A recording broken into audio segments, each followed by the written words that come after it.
This is Martha Chapman, and I'm back with some more good food for our eyes, for our ears, and for our souls. Matthew chapter 8, verses 1 through 4. Here we go. Large crowds followed Jesus as he came down the mountainside. Suddenly, a man with leprosy approached Jesus. He knelt before him, worshiping. "Lord," the man said, "if you want to, you can make me well again." Jesus touched him. "I want to," he said. "Be healed." And instantly, the leprosy disappeared. Then Jesus said to him, now this is really powerful. Listen to the instruction. "Go right over to the priest and let him examine you. Don't talk to anyone along the way. Take along the offering required in the law of Moses for those who have been healed of leprosy, so everyone will have proof of your healing. May the Lord add a blessing to the reading and hearing of his word." I'm a little hyped, y'all, so let me calm down.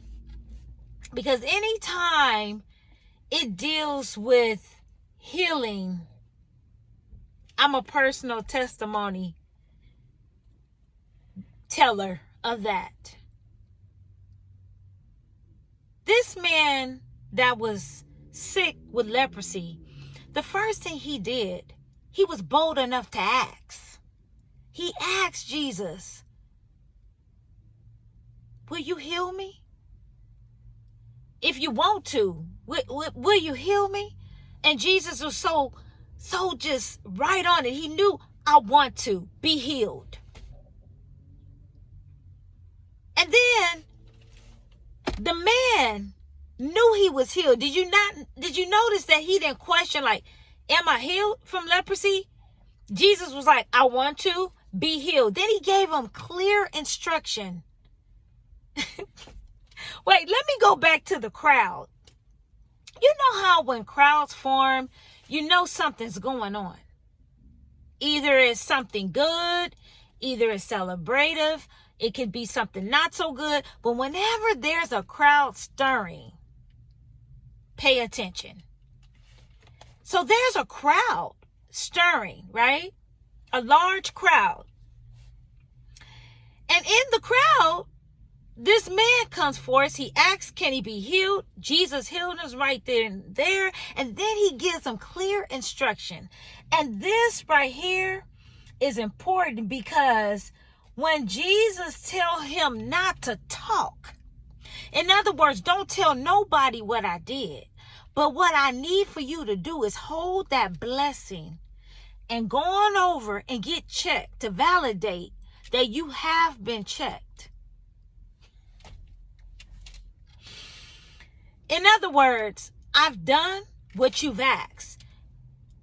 I don't want you to tell anybody. You know, let me peel that for a minute. Let me peel that orange real quick. Sometimes when God has done something for you, when God has told you something, when God has given you instruction to maybe bless someone, sometimes if you just stand still, God may say, "That's not for you to tell. I just want you to do it." And sometimes if you miss what God has told you to do, if God has told me to do something and I miss it, and we share when we don't supposed to share, that can cut into our blessing of being obedient to what God is asking of us. So I love the fact that when Jesus gave him instruction, he was very specific in what he told him. But did you notice that it happened suddenly? Suddenly it happened. God didn't have to prepare for a week. He didn't have to tell him, you know what, I'll get back to you in about a month. Suddenly it happened. Whoever is listening to this video, be bold enough to trust God with suddenly. The way God operates, his time is not ours, right? So if you're praying for something, trust God with the suddenly. My grandmother spoke that into me when I had gotten so ill at one point. Let me tell y'all what I did. I had sprayed some tree branches when I was younger with some spray paint. I was really into it.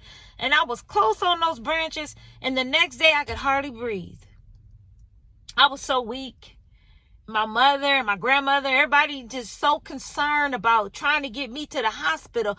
But my grandmother said, she used to call me Matt. She said, Matt, ask God to heal you now. Now and suddenly it's the same. If you have aches and pain in your body and you're toiling, don't wait on the doctor. Dr. Jesus is there with you right now. Suddenly, God, I'm asking for a healing. Suddenly, God, I'm asking for a job. Suddenly, God, I'm asking for a breakthrough. Suddenly, God, I want to trust you with it because it's bigger than me. It was bigger than the man with leprosy, but he was bold enough to ask. We're living in a time right now where we can't pity pat what we're asking God for. God wants us to ask, have an humble heart, and move into what you need from God. And after you move suddenly with expectancy, like I'm expecting it to happen. I'm believing it to happen. I'm trusting God for it. I'm not going to wait for the doctor to come back in the room. I'm not going to wait for the phone call. Suddenly,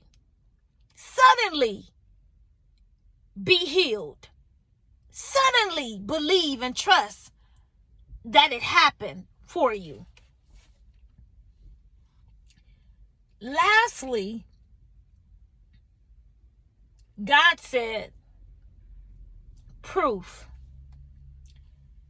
He wanted proof from someone else of his healing. Tell somebody. When God has healed your body, when God has given you the job, when God has given you the breakthrough, when God has given you the prayer, that answered prayer, if it's in his will for you, tell somebody how good God has been to you. Suddenly, it can happen. I can't let that go. Somebody needs to hear that. If you're feeling down, if you're feeling in despair, if you have trouble in your life right now, if you're sick in your body, suddenly God can do it for you. Be bold enough to trust that God can do it.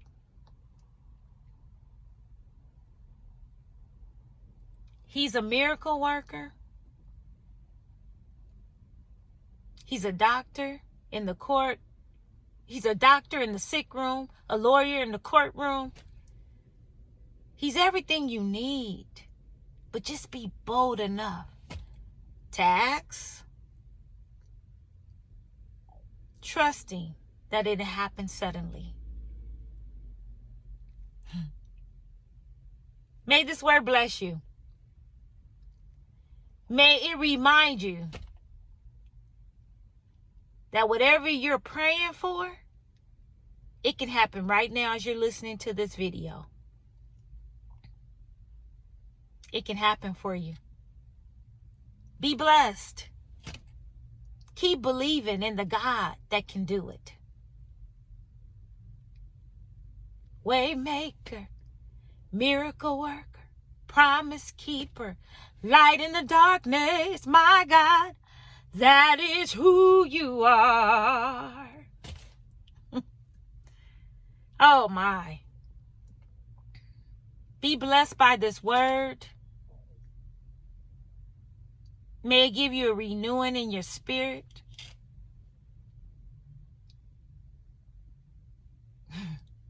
I'm going to leave it alone. Please like, share, comment. Be blessed by it. Until next time, keep shining.